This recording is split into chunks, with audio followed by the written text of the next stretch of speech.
So head back to Android Studio, and in our last tutorial we created this program. The output of this program is like we are having a pin at the center of our map, and when we drag our map, it shows the address of that particular point, right?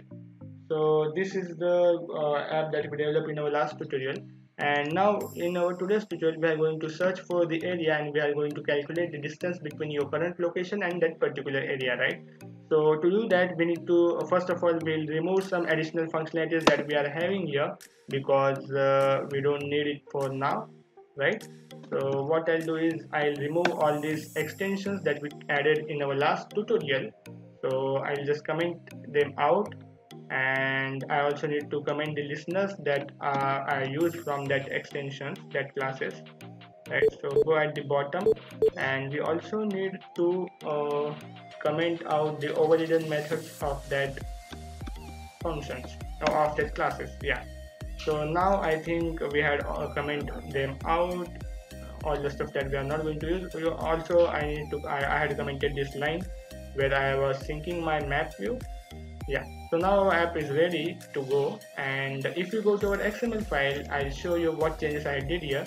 The UI is same as like before, but only the two things I had added here is that edit text and the button, because we need an edit text to enter the area name which we want to point, and the button to search the distance between them, right? So the idea of button is this, and let's perform on click listener on this uh, button.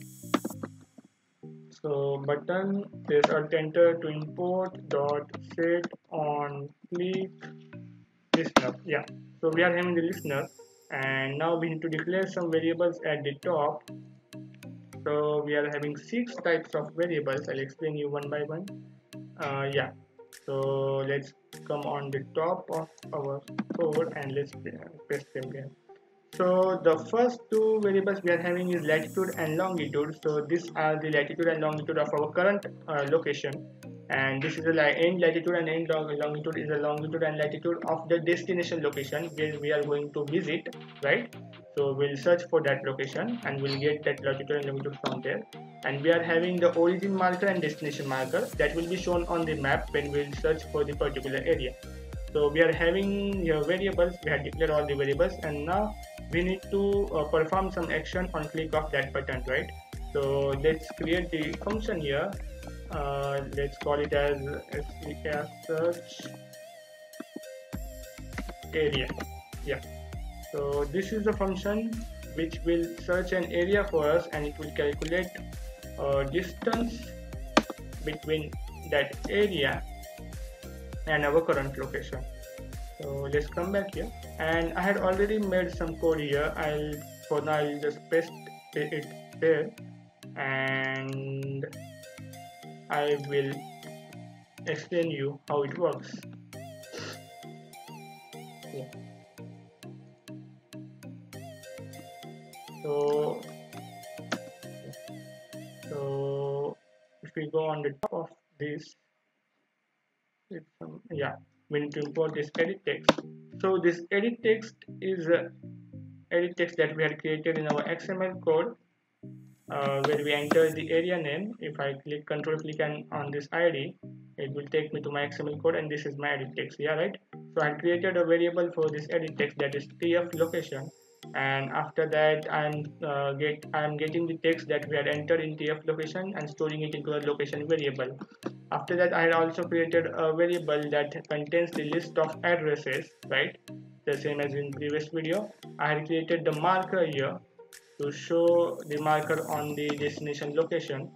Now it says that I have put here if condition, if location is not null or not empty, at that time my this functionality will work, right? Because you need some area name to be entered in the edit text. After that, I had created a variable of geocoder, and I had put a try and catch block so that if any exception occurs, it must not crash, and it will show us what the exception is. And as I shown you previously, the same way I had initialized my array of addresses. And now if address list is not null, at that time what we'll do is we had used the for loop here, address loop dot indices, that will take each and element from the address list. That address list contains our current address and the destination address, and what we will do is my address equals the whole address we had took from its path and I had added to my address, and we are having the latitude and longitude of that particular address, destination address, right? So we had put the marker, we had created the marker at the top, right? Here the marker variable we had created. So I had initialized it and I had put the position of my destination address that we had searched in our edit text, right? After that, the maps will add marker to that location, and the destination longitude and latitude has been stored in end latitude and longitude. And I had animated my camera, I mean the zoom in control of my map to the destination location in this line of code, right? This line of code will zoom to the destination location when we'll search for that. After that, I had created one more marker and I had added a title to that, that is distance, and the title is a thing that we can see while clicking on the marker. It shows some title, so that is the title. After that, we need to find, we are having the destination longitude and latitude as well as our current latitude and longitude. So I had not yet initialized our current latitude and longitude, so what I'll do is I'll come here and let's put it as latitude equals to current location dot latitude. Now our latitude has been stored into this. The same thing we'll do with longitude as well. Copy it, paste it here. So now we are having latitude as well as longitude. Let's come back to our previous function. Yeah, so we are here. So we need to find the distance between current latitude longitude to end latitude longitude, right? So I had created one more method. Sorry, I had not created. The location itself has the method that is distance between, and we need to pass here the four parameters, that is the current latitude, longitude, and destination latitude, longitude. The four parameters when we'll pass, and the last parameter will be the results that are stored into this array of float. Sorry, into this float array. So this method itself will calculate the distance between them and it will be stored into this results. Now the result will be in meters, so we need to convert the results into the kilometers. So I had created one more function here. I had created the line of code here which will convert the meters into the kilometers. So to convert the meters into kilometers, we just need to divide that value by 1000 and it will be converted to kilometer. And I had put here %.1f because it should be decimal of only one pointer, that value, kilometer value. So I had imported this line.